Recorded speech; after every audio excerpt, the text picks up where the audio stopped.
अस्सलाम वालेकुम everyone, welcome back to Benchers Academy. तो आज की जो हमारी वीडियो है इसमें हम डिस्कस करेंगे हमारा minimal change disease. Last video में हमने नेफ्रोटिक सिंड्रोम को कर लिया। अब मिनिमल चेन डिजीज़ का काम क्या है, इसने आपके जो पेशेंट है उसके अंदर नेफ्रोटिक सिंड्रोम जो है उसको डेवलप करवाना है। अगर आपने नेफ्रोटिक सिंड्रोम वाली वीडियो नहीं देखी, मैं कोशिश करूँगा यहाँ पे हमारा आई बटन या फिर उसके अलावा हमारा जो डिस्क्रिप्शन है वहाँ पर उस वीडियो का लिंक डाल दूँ। अगर आप उस वीडियो को देख लेते हैं उससे आपको बहुत ईजी हो जाएगा हमारा ये मिनिमल चेन डिजीज़ या फिर इसके अलावा आपकी जो नेफ्रोटिक सिंड्रोम की अदर कॉजेज़ हैं वो आपकी सारी बहुत ईजी हो जाएंगी, क्योंकि वहाँ पर हमने सारी पेशेंट की प्रेजेंटेशन, उसके बाद उसका ट्रीटमेंट, उसके बाद उसकी बॉडी के अंदर क्या क्या चेंजेस आ रही होंगी, आपकी यूरिन के अंदर क्या आ रही होंगी, ब्लड के अंदर क्या चेंजेस आ रही होंगी, वहाँ पे हमने सारी कर ली हैं। कोशिश करूँगा वीडियोस के अंदर साथ साथ वो वाले पॉइंट्स भी थोड़े यहाँ पे जो है ना रिवाइज करवाता रहूँ। तो सबसे पहले आपका जो नेफ्रोटिक सिंड्रोम है इसमें क्या हो रहा है, आपका मैसिव प्रोटीन यूरिया हो रहा है। अब होता क्या, आपके ये पोडोसाइट्स जो हैं वो आपके डैमेज होना शुरू हो जाते हैं। अब पोडोसाइट्स के बारे में इंपॉर्टेंट ये है कि आपके जो पोडोसाइट्स होते हैं उसके अंदर क्या होते हैं, हमारे फूड प्रोसेसेस होते हैं।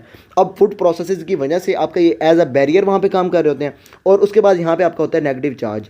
अब ये क्या होता है, आपके जो मिनिमल चेन डिजीज़ है यहाँ पे आपके क्या होती हैं, आपके साइटोकाइंस रिलीज होते हैं बाय आवर टी सेल्स और ये क्या करते हैं, आपके स्पेसिफिकली डैमेज कर देते हैं हमारे पोडोसाइट्स के ये हमारे फूड प्रोसेसेस को।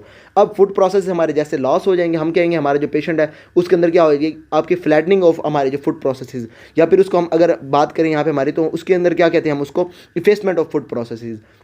आपके फूड प्रोसेसेस लॉस हो गए, आपका नेगेटिव चार्ज लॉस हो गया। अब जैसे ही आपका ब्लड फिल्टर होगा तो ब्लड के अंदर जो हमारे नेगेटिव चार्जेस होते हैं, आपके नेगेटिव मॉलिक्यूल्स या फिर हमारे नेगेटिव एनाइंस वगैरह जो है वहाँ पे हमारे, वो आपकी जो है आगे आपके नॉर्मली क्या हो रहा है, हमारा जो नेगेटिव चार्ज पड़ा हुआ है क्या कर रहा है, उसको रिपेल कर रहा है, जिसकी वजह से आपके वो यूरिन के अंदर नहीं जा रहे। अब क्या हो जाएगा, जैसे हमारा नेगेटिव चार्ज लॉस होगा, आपके जो फिल्टर होकर हमारे जो है यूरिन के अंदर आना शुरू हो जाएंगे। नेगेटिव चार्जेस के अंदर हमारा इंपॉर्टेंट है हमारा एल्ब्यूमिन। अब एल्ब्यूमिन का काम क्या है, हमारी एक प्रोटीन है और प्रोटीन होने की वजह से हमारा क्या है, यहाँ पे हमारा ऑन्कोटिक प्रेशर जो उसको ये मेंटेन करके रख रही होती है। ऑन्कोटिक प्रेशर क्या करता है, हमारा जो फ्लूइड है उसको अपनी तरफ खींच के रखता है ताकि हमारा जो फ्लूइड है हमारे वेसल से बाहर ना जाए। वेसल से बाहर चला गया तो आपका जो पेशेंट है उसके अंदर क्या हो जाएगा, एडिमा डेवलप हो जाएगा।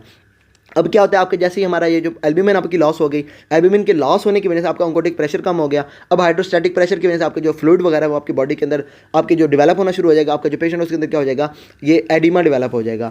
अब एल्ब्यूमिन आपकी लॉस हो रही है यूरिन के अंदर, हम कहेंगे आपका जो पेशेंट है उसके अंदर क्या हो रहा है, ये एल्ब्यूमिन यूरिया हो रहा है या फिर प्रोटीन यूरिया हो रहा है। और उसके बाद अगर आपकी लॉस हो रही है, इसका मतलब ये है कि आपकी बॉडी के अंदर कम है, तो आपका जो पेशेंट है उसके अंदर हम जब उसका ब्लड वगैरह देखेंगे तो उसके अंदर आपका जो है ये एल्ब्यूमिन आपकी कम होगी। हम कहेंगे आपका हमारा जो पेशेंट है उसके अंदर क्या हो रहा है, हाइपो एल्ब्यूमिनीमिया हो रहा है। अब एल्ब्यूमिन जैसे हमारी प्रोटीन्स वगैरह कम होती हैं तो प्रोटीन्स के कम होने की वजह से हमारे जो है बॉडी के अंदर इंक्रीज हो जाती है हमारी लिपिड्स।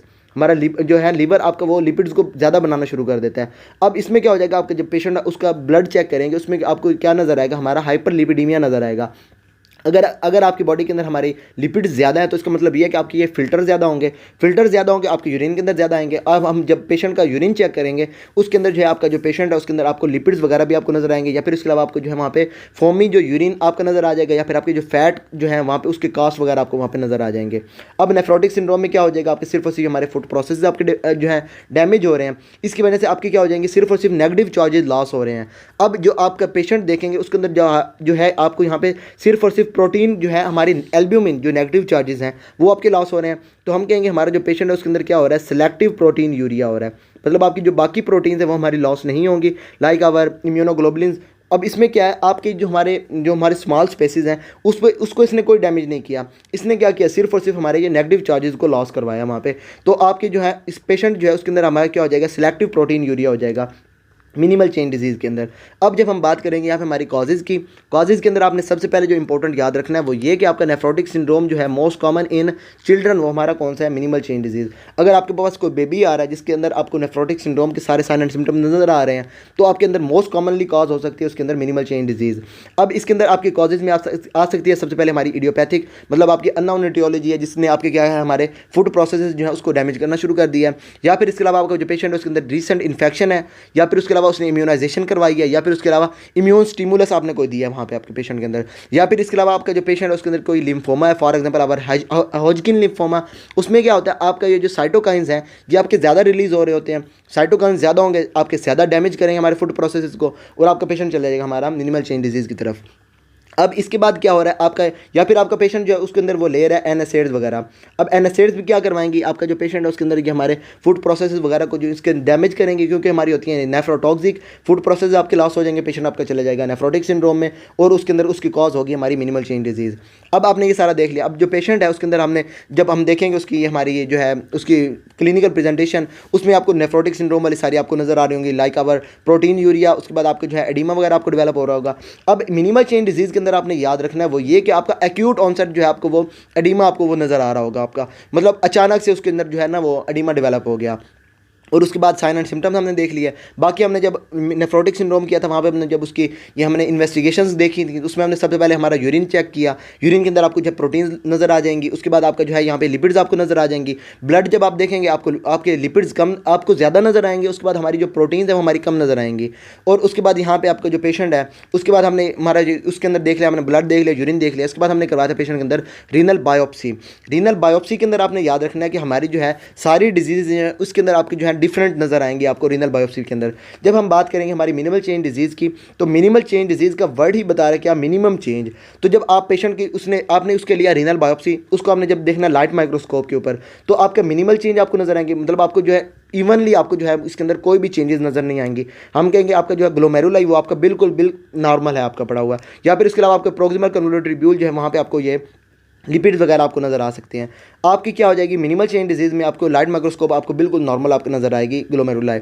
जब आप करवाएंगे उसका इलेक्ट्रॉन माइक्रोस्कोप, तो इलेक्ट्रॉन माइक्रोस्कोप पे आपकी क्या होगा, वहाँ पे हमारे फूड प्रोसेस आपके डैमेज हुए तो आपको क्या नज़र आ जाएगी, यहाँ पे हमारी इफेसमेंट ऑफ फूड प्रोसेसेस।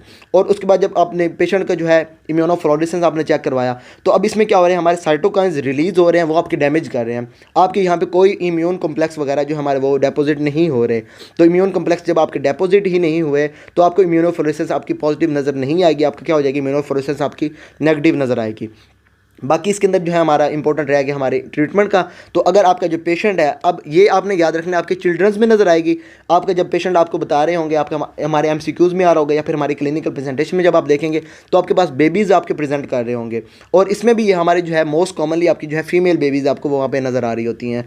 और उसके बाद यहाँ पर आपकी जो ट्रीटमेंट है, ट्रीटमेंट में आपने अगर पेशेंट जो है आपके पास आ रहा है तो उसमें आपकी जो अगर प्राइमरी डिजीज़ है उसमें आपको कॉर्टिकोस्टेरॉइड वगैरह आप देंगे तो उसके अंदर आपकी प्रोग्नोसिस जो है आपकी वो बहुत ज़्यादा अच्छी है, मतलब आपको जो पेशेंट है कॉर्टिकोस्टेरॉइड से आपका ठीक हो रहा होगा वहाँ पे। और उसके बाद अगर आपकी वहाँ पे दूसरी एडिमा वगैरह है, या फिर उसके अलावा हमारे जो दूसरे हमारे यहाँ पे हमारा जो है हाइपरटेंशन वगैरह है, उसके लिए आप पेशेंट को एस इनहिबिटर दे दें, डायूरेटिक्स वगैरह दे दें, लिपिड्स को कम करने के लिए वहाँ पे हमारे स्टैटिन्स वगैरह दे दें पेशेंट को, आपका पेशेंट बिल्कुल ठीक हो जाएगा। बाकी आपका अगर अडल्ट्स के अंदर हो रहा है तो अडल्ट्स के अंदर भी अगर आप उसको स्टेरॉइड्स वगैरह देते हैं तो उसके अंदर तकरीबन 70% चांसेस होते हैं कि आपके जो पेशेंट है वो बिल्कुल ठीक हो रहा होता है वहाँ पे। और अगर इससे ठीक नहीं हो रहा तो फिर आपको जो पेशेंट है उसके अंदर आप वहाँ पे दे दें उसको इम्यूनोसप्रेसिव लाइक आवर साइक्लोफॉस्फेमाइड या फिर आइसफॉस्फेमाइड वगैरह, वहाँ पे आप वो पेशेंट उसको वहाँ पे वो दे दें तो आपका जो है पेशेंट बिल्कुल ठीक हो जाएगा इसके अंदर। तो मिनिमल चेन डिजीज़ के अंदर यही था, आपने याद यही रखना है आपका जो है अगर आप पेशेंट का करवा रहे हैं हमारा लाइट माइक्रोस्कोप, उसमें आपका क्या हो जाएगा, आपका नॉर्मल आपको नज़र आएगा, इम्यूनोफ्लोरेसेंस आपके अंदर आप नेगेटिव नज़र आएगी, और उसके बाद इलेक्ट्रॉन माइक्रोस्कोप के अंदर आपको इफेसमेंट नज़र आएगी। बाकी कॉजेज़ आपने याद रखनी है, और उसके बाद आपने याद रखना है आपका nephrotic syndrome commonly in children. बाकी इस डिजीज़ के अंदर यही था। अगर आपको इसके अंदर कोई भी प्रॉब्लम हो then you can ask me, and till then अल्लाह हाफिज़। मैंने कोशिश तो बहुत की है कि जितना ईजी हो सके उतना आपको समझा लूँ, लेकिन फिर भी कोई प्रॉब्लम हो then you can ask me, and till then अल्लाह हाफिज़।